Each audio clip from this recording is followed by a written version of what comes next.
Lezi-ke ngenza kwethu iy'thombe leziyana-ke zikhomba ukuthi-ke bekungcwatshwa ngamanye amazwi-ke amalungu abandakanyeka engozini laphana-ke eMandeni.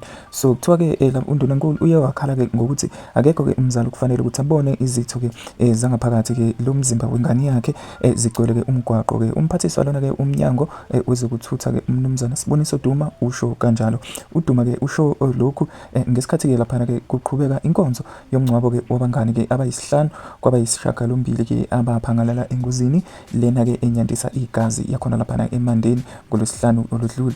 Emngcwabeni-ke enkundleni laphana-ke yezemidlalo emaromeni-ke kufihlwe umnumzana-ke Sifundo Zikhali oneminyaka ewu-18 laphana kuphinde kwabakhona-ke uMpumelelo Dladla oneminyaka ewu-23, kube khona-ke laphana kuvele Nkosini Ncwane oneminyaka ewu-19 obengumfundi-ke naye waseSikhuthele High School.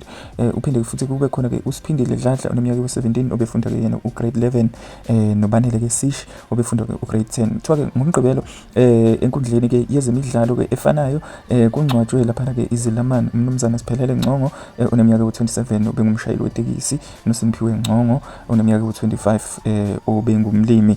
Laphana-ke uDuma uthe akekho umzali-ke okufanele ukuthi abone into efana nale ngomntwana wakhe. Udalule ukuthi-ke abanye babafi bebenqamuke ngisho amakhanda. Kodwa-ke izisebenzi uthi-ke izisebenzi zempilo zikwazile-ke ukwenza umsebenzi oncomekayo nokuzama-ke ukuhlanganisa-ke amalungu emzimba yabafi. Uthi-ke ngalokho benze umkhulu-ke umsebenzi. Uthena-ke kulesi sikhathi-ke esinzima ufisela-ke imindeni-ke ukuthi-ke imindeni yabafi ukuthi-ke iduduzeke njengoba-ke ibeka-ke endaweni yokugcina abathandiweyo babo. Kulo mngcwabo-ke bekukhona-ke namaphoyisa omgwaqo asaqeqeshwa ukuzokwazi-ke ukwengamela-ke wona-ke lo mngcwabo.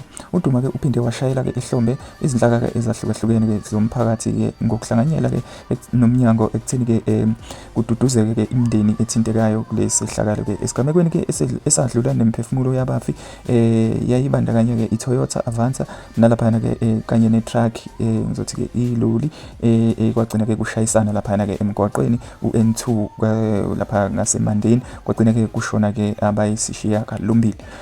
Baningi-ke abantu abebethamele okubalela nakubona-ke yena-ke umculi wodumo-ke owaziwa-ke ngo-Ayanda Ntanzi-ke. Sibonge kakhulu ngenza kwethu-ke kulaba abakwazile-ke ukuthi be-athende nokusaphotha-ke imindeni eyahlukahlukene kuwona-ke lo mshophi-ke owenzakalayo. Anyways bafowethu ngiyocela ukuthi-ke uma kukhona-ke ongakhomenta ngakho kulesi sikhathi samanje ucommente ngezansi, ungakhohlwa ukulike le video and also do share the video if you find the video informative. Danko.